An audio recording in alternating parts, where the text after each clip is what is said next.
بہرحال غامدی صاحب جو ہے نا، ایک بات تو یاد رکھو کہ یہ بالکل صراط مستقیم سے ہٹا ہوا انسان ہے.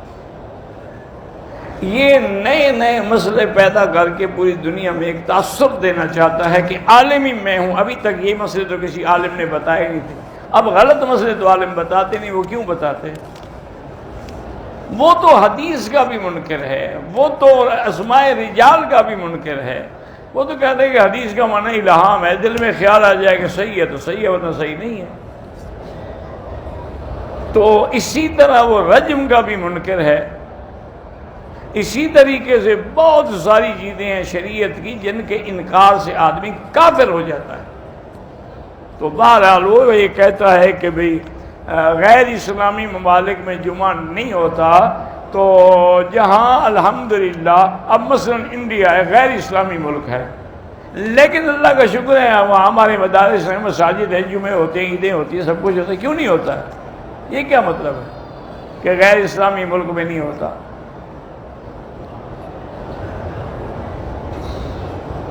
کہتے ہیں جی کہ جب مکے میں اسلامی حکومت نہیں تھی اس وقت وہاں کوئی جمعہ نہیں پڑھایا گیا.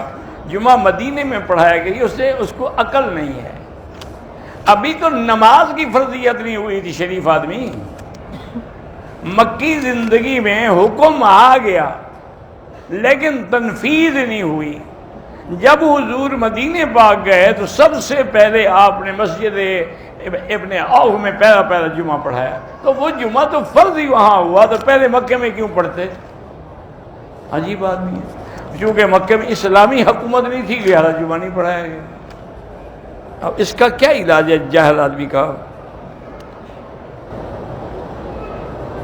کہتے ہیں جی کہ آپ کہتے ہیں کہ اگر حضرت علی مشکل کشا تھے تو وہ کربلا میں اپنے بیٹے کی حضرت حسین کی مدد کے لیے نہیں گئے. شیعہ کہتے ہیں جی کہ اگر حضرت اللہ تو مشکل کشا ہے تو انہوں نے بھی حضور کے دندان شہید ہو گئے، تو ان کی مدد نہیں، تو اللہ کی مرضی ہے، مدد کریں نہ کریں. اللہ پابند تو نہیں ہے نا کسی کے. حضرت علی تو خیر مشکل کشا ہیں نہیں، باقی اللہ واقعی مشکل کشا ہے، لیکن جب چاہیں گے کریں گے، جب چاہیں گے نہیں کریں گے. حضور پاک کے دندان مبارک شہید ہوئے اسی طرح، لیکن اللہ نے جب مدد کی تو سارا عرب فتح ہو گیا. میں سرکاری ملازم ہوں، میرا خامد رات بھر کمپیوٹر پہ قرآن کی تلاوت لگا کے سنتے سنتے سو جاتا ہے. کیا یہ شرعاً جائز ہے؟ جائز تو ہے، لیکن بیوی کے حقوق بھی تو ادا کرے نا. یہ تو باقاعدہ واقعہ ہے حدیث میں کہ حضرت ابو الدرداء رضی اللہ تعالی عنہ کے گھر میں بہت بڑے جلیل القدر صحابی ہیں. ان کے گھر میں ایک ان کے ملنے والے دوست آئے، وہ بھی صحابی تھے. تو انہوں نے دیکھا کہ حضرت ابو الدرداء کی بیوی جو ہے وہ بڑی اجڑی پجڑی اور عام سادہ بادہ کپڑے، نہ کوئی غسل، نہ اچھے کپڑے، نہ کچھ. انہوں نے کہا بیوی تمہیں، بہن تمہیں کیا ہے؟ انہوں نے کہا کہ میں کس کے لیے بنوں سنوروں؟ میرا خاوند دن کو روزہ رکھتا ہے، رات کو تہجد پڑھتا ہے، تو میں کس کے لیے کپڑے پہنوں؟ اس لیے مجھے پھر یہی ہوتا ہے کہ مجھے بھی نہیں.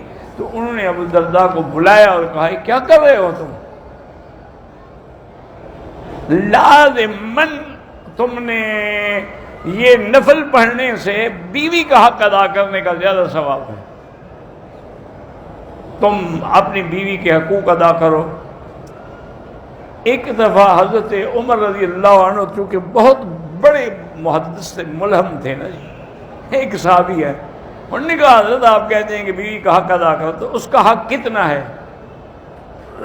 آپ نے فرمایا اچھا مجھے تم یہ بتاؤ کہ ایک آدمی کتنی بیویاں کر سکتا ہے؟ انہوں نے کہا جی 4. تو انہوں نے کہا اس کا مطلب ہے کہ چوتھی رات اس بیوی کا نمبر آئے گا، لہذا 3 راتیں عبادت کرو، چوتھی رات بیوی کی خدمت کرو. اس کو مسئلہ سمجھ آ گیا. 10 آدمی فوت ہو گئے، چاہے 100 فوت ہو جائے، قرآن پڑھو، سب کو ثواب بخشو. مولانا طارق جمیل صاحب کے بیانات بالکل سنا کریں. پرانے بزرگ ہیں، عالم ہیں، ساری زندگی ان کی دین میں گزری ہے. باقی اگر کوئی ایسی بات ان کے آپ کو سمجھ نہیں آتی تو کسی عالم سے پوچھیں.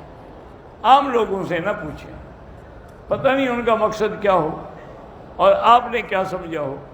دیکھو نا، بعض اوقات صرف لہجہ بگڑنے سے بھی بات بگڑ جاتی۔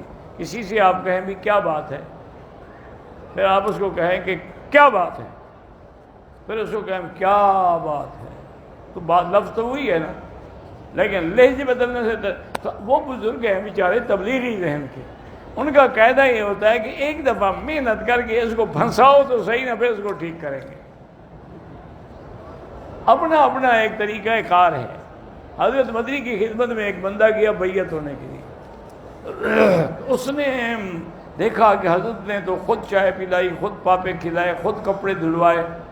اس نے کہا حضرت مجھے بڑی حیرت ہے، میں تھانہ بھون گیا تھا حضرت تھانوی کے پاس بیعت کے لیے، وہ تو ایک ایک بات پہ ایسے ڈانٹ دیتے ہیں جیسے کوئی چور کو ڈانٹتا ہے، اور یہاں ماشاءاللہ خدمتیں ہو رہی۔ فرمایا بھائی وہ ڈاکٹر ہیں، آپریشن کرتے ہیں، ہم تو کمپاؤنڈر ہیں، مرہم لگاتے ہیں۔